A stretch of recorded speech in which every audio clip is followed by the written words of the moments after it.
Bonjour tout le monde et bienvenue sur la chaîne Journal d'une bibliothécaire. On se retrouve aujourd'hui pour une vidéo spéciale Halloween. Elle fait suite à la vidéo de l'année dernière qui s'adressait au public plutôt enfant. Là, j'avais envie de m'adresser aux adolescents et de vous faire découvrir des romans d'horreur que moi, personnellement, j'ai vraiment beaucoup aimé. Commençons par Les Oubliés de K.R. Alexander. Dans Les Oubliés, on va suivre deux sœurs qui doivent quitter la ville pour s'installer chez leur grand-mère le temps des vacances. Là-bas, leur grand-mère va leur donner 3 règles très très simples à respecter quoi qu'il arrive. Tout d'abord, ne jamais ouvrir la fenêtre la nuit, même quand elles entendent du bruit. Deuxième règle, ne jamais aller dans la forêt. Et troisième règle, et pas des moindres, ne jamais faire entrer une poupée dans la maison. Vous vous doutez bien que si on raconte l'histoire de ces deux sœurs, c'est qu'elles ne vont absolument pas respecter ces règles. On va les voir, page après page, faire tout l'inverse de ce que leur grand-mère leur a demandé. À ça s'ajoute qu'on va exploiter des figures emblématiques de l'horreur, comme par exemple la poupée et la forêt interdite, un peu maléfique, un peu étrange, avec une sorcière qui s'y cache. Autre élément, moi, qui m'a beaucoup plu dans cette histoire, c'est qu'on est dans une sorte de frontière entre est-ce qu'il y a vraiment un danger et ces poupées qui vont rentrer dans la maison puisqu'elles ne suivent pas les règles, sont-elles vraiment dangereuses? Qu'est-ce qui se passe? Ou sont-elles influencées? Puisque dans cette histoire, leur grand-mère est atteinte d'une maladie neurodégénérative et les filles la croient pas vraiment quand elle leur raconte que les poupées sont dangereuses et qu'il faut pas aller dans la forêt. Alors, comme on leur explique ça dès le début, ce qu'elles vont vivre, est-ce qu'elles le vivent vraiment et il y a une présence maléfique qui s'en prend à elles, ou est-ce qu'elles sont influencées parce qu'on leur a expliqué tous les dangers et elles vont analyser le moindre petit indice pour se dire: «Ah mais oui, mon Dieu, on a fait rentrer une poupée, qu'est-ce qui se passe?» Je ne vais pas répondre à cette question, mais j'ai trouvé ça très intéressant que le roman prenne cet angle dans l'histoire, ce qui ajoute, en plus du fait qu'elle ne respecte pas les règles, beaucoup de tension narrative et dans un roman d'horreur, c'est aussi ça qu'on vient chercher. Continuons avec une série de romans, l'agence Lockwood Co. de Jonathan Stroud. Dans cet univers, il s'est passé un événement étrange puisque dorénavant, les fantômes hantent à la fois les rues et les habitations de Londres. Ces fantômes sont extrêmement dangereux et que s'ils vous touchent, vous mourrez. C'est alors mis en place tout un réseau d'agences, un peu comme des détectives, qui sont là pour chasser les fantômes et les éliminer afin d'assurer la sécurité de tout le monde. On va donc suivre Lockwood et ses coéquipiers dans leurs aventures. Ils vont s'intéresser au manoir Combe Carré, l'endroit sans doute le plus hanté d'Angleterre. La concurrence est rude entre toutes les agences de détectives, ce qui oblige parfois, et notamment l'agence de Lockwood, d'accepter des contrats extrêmement dangereux. Moi, ce qui m'a beaucoup plu dans ce roman, c'est ce côté agence, un peu comme une agence de détectives, cette concurrence et toutes les règles qui sont liées à la chasse aux fantômes, puisque c'est extrêmement dangereux et en plus de ça, seuls les enfants peuvent vraiment voir les fantômes.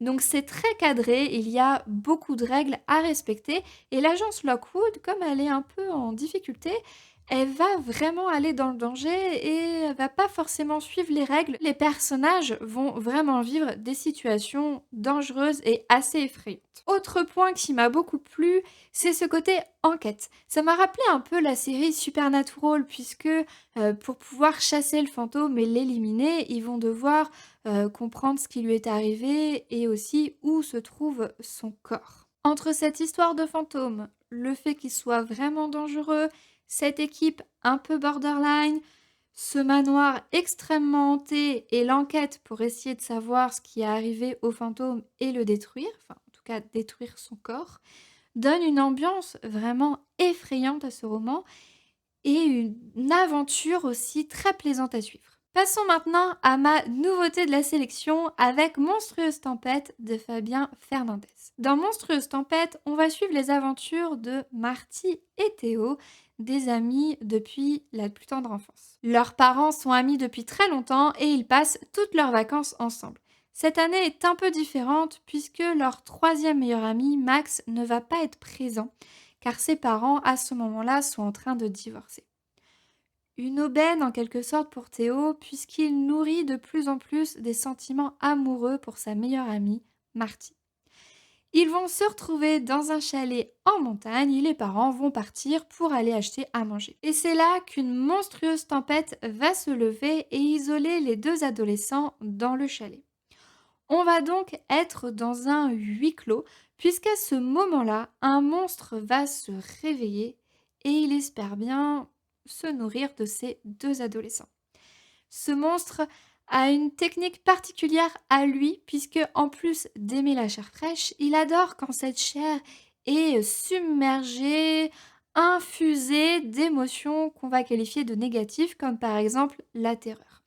Il va donc, comme un chat, jouer avec ces deux adolescents pour leur faire vivre des moments d'intense frayeur afin d'attendrir leur chair. Fabien Fernandez utilise un procédé qui peut fonctionner sur beaucoup de lecteurs puisqu'on va voir cette histoire du point de vue de Marty et Théo enfermés dans le chalet avec ce monstre qui essaie de les manger, mais aussi le point de vue du monstre. On sait donc en permanence où il se trouve et ce qu'il compte faire aux deux adolescents afin de leur faire peur et ensuite de les manger. C'est une créature à ça qui est très intelligente et qui va utiliser des stratagèmes pour piéger les deux adolescents. Avec cette histoire, on a donc un huis clos angoissant au milieu de la tempête de neige et aussi l'émergence de sentiments. L'émotion est mise en avant par cette créature qui essaie d'en provoquer pour attendrir cette viande et par les deux adolescents qui commencent à ressentir les premiers émois de l'amour. Avec ce roman, Fabien Fernandez ne donne pas uniquement un roman d'horreur à ses lecteurs, mais aussi un roman à destination des adolescents avec des thématiques qui les touchent, comme l'émergence des sentiments et ce bouillonnement d'émotions qu'ils peuvent ressentir. La manque de bol, c'est quelque chose qui plaît beaucoup aux monstres qui essaient de les manger. Ils jouent donc avec tout ça pour nous donner un huis clos très angoissant. Passons maintenant au roman Dans la maison de Philippe Leroy. Je vous laisserai aller découvrir la bibliographie de cet auteur puisqu'il s'est spécialisé depuis quelques années justement dans les romans d'horreur à destination des adolescents et des young adultes. Avec Dans la maison, il s'intéresse à tous les codes horrifiques des films d'horreur qui se déroulent dans une maison. On va donc suivre 8 lycéens qui sont en section art appliqué et qui ont un projet de fin d'études à accomplir. Ils ont décidé, pour cette soirée, de se faire une grande fête dans une maison d'un des leurs qui est libre pour l'occasion et de s'amuser à se faire peur.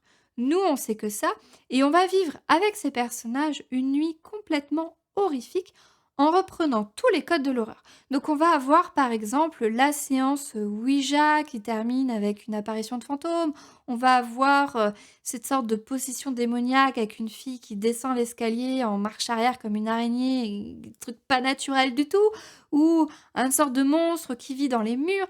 Je vous en dis pas plus, mais on va voir tous ces éléments du film d'horreur dans ce roman. Ce qui rajoute au côté horrifique et ce qui a beaucoup fonctionné avec moi, c'est que on ne sait pas si ce sont les personnages qui sont en train de faire une mise en scène ou une blague à leurs copains, ou si il y a vraiment quelque chose qui se passe dans cette maison et que tout est vrai.